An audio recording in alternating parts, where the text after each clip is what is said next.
Hi, my name is Kevin Hennessy, and today we're going to get into the second chapter of The Science of Getting Rich by Wallace Wattles, which was published back in 1910. So this information is good now as it was back then. So we're going to get into it right now. There's a science of getting rich.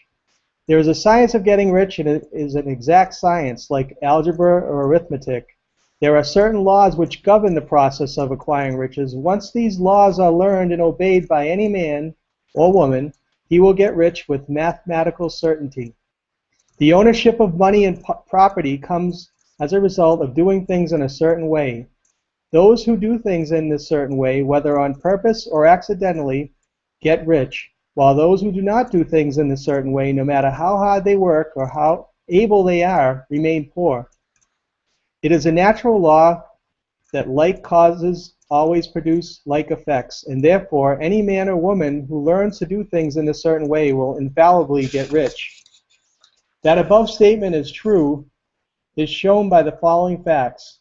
Getting rich is not a matter of environment, for if we were, all the people in certain neighborhoods would become wealthy. The people of one city would all be rich, while those of other towns would all be poor. Or the inhabitants of one state would roll in wealth, while those of adjoining states would be in poverty. But everywhere we see rich and poor living side by side in the same environment and often engaged in the same vocations. When two men or women in the same locality and in the same business, and one gets rich while the other remains poor, it shows that getting rich is not primarily a matter of environment. Some environments may be more favorable than others, but when two men in the same business are in the same neighborhood and one gets rich while the other fails, it indicates that getting rich is a result of doing things in a certain way. And further, the ability to do things in a certain way is not due solely to the possession of talent, but many people who have great talent remain poor, while others who have very little talent get rich. Studying people who have got rich, we find that they are an average lot in all respects, having no greater talents and abilities than any other men or women. It is evident that they do not get rich because they possess talents and abilities that other men or women have not, but because they happen to do things in a certain way.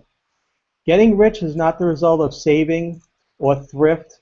Many very pernicious people are poor, while free spenders often get rich. Nor is getting rich to doing things which others fail to do, but two men or women in the same business often do exactly the same things, and one gets rich while the other one remains poor or becomes bankrupt. From all these things, we must come to the conclusion that getting rich is a result of doing things in a certain way. If getting rich is the result of doing things in a certain way, and if like causes always produce like effects, then any man or woman who can do things in that way can become rich, and on the whole matter is brought within domain of an exact science. The question arises here whether this certain way may not be so difficult that only a few may follow it. This cannot be true, as we've seen so far as natural ability is concerned. Talented people get rich, and blockheads get rich. Intellectually brilliant people get rich, and very stupid people get rich. Physically strong people get rich, and weak and sickly people get rich. Some degree of ability to think and understand is, of course, essential, but insofar natural ability is concerned, any man or woman who has enough sense to read and understand these words can certainly get rich. Also, we have seen that it is not a matter of environment. Location counts for something. One would not go to the heart of the Sahara and expect to do successful business. Getting rich involves the necessity of dealing with men and women and being where the people are to deal with. And if these people are inclined to deal in the way you want to deal, so much the better. But that is about as far as environment goes.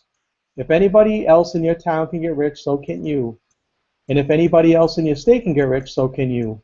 Again, it is not a matter of choosing some particular business or profession. People get rich in every business and in every profession, while their next-door neighbors in the same vocation remain in poverty. It is true that you will do best in a business that you like, which is congenial to you, and if you have certain talents which are well developed, you will do the best in the business which calls for the exercise of those talents. Also, You will do best in a business which is suited to your locality. An ice cream parlor would do better in a warm climate than in Greenland. A salmon fishery would succeed better in the Northwest than in Florida, where there are no salmon. But aside from these general limitations, getting rich is not dependent upon your engaging in some particular business, but upon your learning to do things in a certain way. If you are now in business and anybody else in your locality is getting rich in the same business, while you are not getting rich, it is because you are not doing things in the same way that other person is doing them. No one is prevented from getting rich by lack of capital. True, as you get capital, the increase becomes more easy and rapid, but one who has capital is already rich and does not need to consider how to become so. No matter how poor you may be, if you begin to do things in a certain way, you will begin to get rich, and you will begin to have capital. The result of getting capital is part of the process of getting rich, and it is part of the result, which invariably follows the doings of things in a certain way.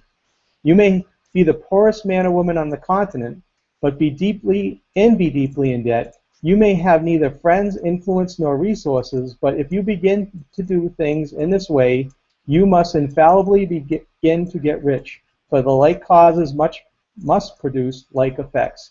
And if you have no capital, you can get capital. If you're in the wrong business, you can get in the right business.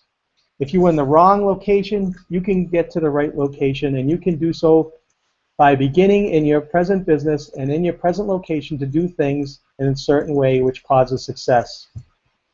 So that completes Chapter 2 of The Science of Getting Rich by Wallace Wattles. I hope you're enjoying it. Hope you're on my blog. You can check out the information below. You can also grab your own copy and you can read it at your leisure. And you can also look for me reading it each day, and then you can check it out too. All right, well, have a great one, and I'll talk to you soon. Bye.